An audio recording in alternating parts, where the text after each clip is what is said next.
Word vous permet de sauvegarder vos documents au format PDF ou XPS afin de préserver leur mise en forme tout en évitant qu'ils ne soient facilement modifiés par des tiers. Pour exporter un document dans un de ces deux formats, basculez sur l'onglet Fichier dans le ruban, puis cliquez sur Enregistrer sous, puis sur Parcourir. Cette action provoque l'affichage de la boîte de dialogue Enregistrer sous. Sélectionnez PDF ou Document XPS dans la liste déroulante Type. Ici, nous choisissons le format XPS. Choisissez un dossier de sauvegarde et cliquez sur Enregistrer.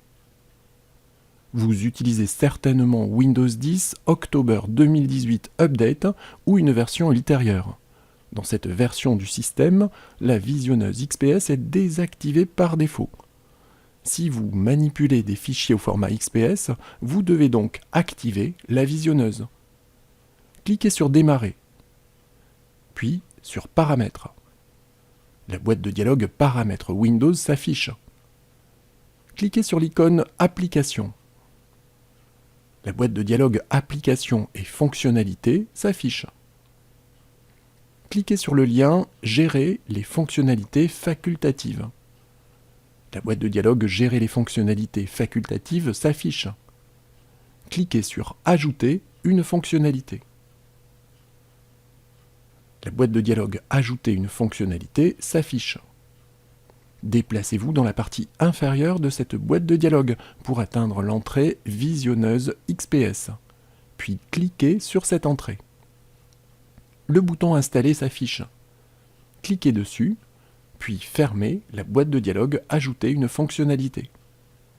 Vous devez redémarrer l'ordinateur pour finaliser l'installation de la visionneuse XPS.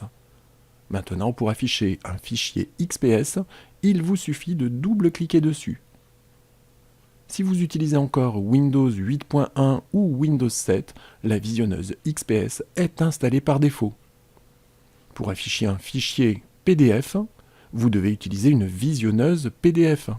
Si votre ordinateur fonctionne sous Windows 10, il sera ouvert dans Microsoft Edge, qui fait office de visionneuse PDF.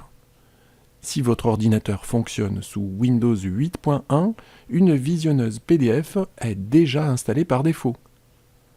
Enfin, si vous utilisez une version antérieure du système, rendez-vous sur la page http://get.adobe.com/fr/reader/ pour télécharger la visionneuse d'Adobe.